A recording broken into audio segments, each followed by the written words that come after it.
Group के तमाम मुअज़्ज़ज़ इत्तबा कराम को अस्सलाम वालेकुम जी। ये हम नुस्खा जो बनाने लगे हैं जी, ये ज़ाफ़रान 5 ग्राम है,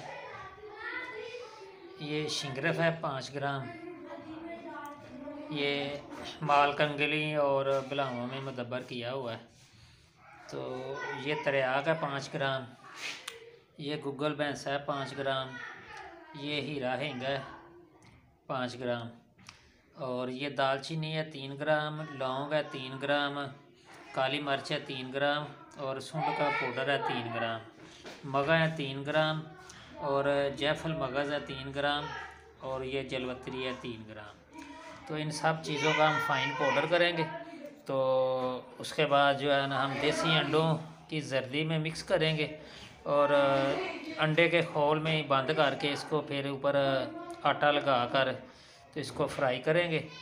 तो जब गोलियां तैयार होगी तो फिर हम उनकी वीडियो डाल देंगे। ये दर्दों के लिए, पट्ठों की कमज़ोरी के लिए बेहतरीन है नुस्खा, बनाएं और मखलूक खुदा की खिदमत करें। वस्सलाम, डॉक्टर नदीम गुजरावाला से। अस्सलाम वालेकुम वरहमतुल्लाहि वबरकातुहू। मुअज़्ज़ज़ इत्तबा कराम, ये दर्दों वाला नुस्खा जो है ना, हिंग, शिंगरेफ और ज़ाफ़रान वगैरह जो है ना,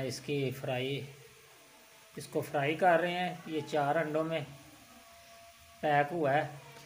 अंडे जो है ना आधे आधे भरे गए थे, चारों ही फुल नहीं भरने, ठीक है। उसके ऊपर ये आटा लगाया है। तो इनकी अब हम मीठे तेल में यानी कि तिलों के तेल में इसको जो है ना फ्राई कर रहे हैं। ये 1.5 किलो तेल है, तो इसकी हम जो है ना 25 से 30 मिनट बस फ्राई करनी है, 30 मिनट से ज़्यादा नहीं करना। तो ये चॉकलेट कलर का हो जाएगा आटा।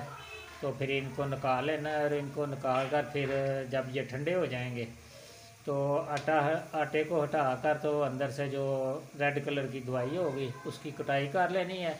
और दाना चने बराबर जो है ना, चने से बस ये दाना चने बराबर इसकी गोलियां बना लेनी है। ये एक गोली रोज़ाना या सुबह शाम भी आप इस्तेमाल कर सकते हैं, मर्ज़ और मरीज़ की नोयत के मुताबिक। ये पट्ठों के लिए बहुत आला दवाई है जी। बनाएं और मखलूक खुदा की खिदमत करें। वस्सलाम, डॉक्टर नदीम गुजरावाला से जी। अस्सलाम वालेकुम जी। मुअज़्ज़ज़ इत्तबा कराम जी, हमने फ्राई कर लिए हैं ये चारों अंडे। तो इनको अब ठंडा निकाल लिया। ठंडा होने पर हम इनसे दवाई निकालेंगे और फिर गोलियां बनाएंगे। वस्सलाम, डॉक्टर नदीम गुजरावाला से।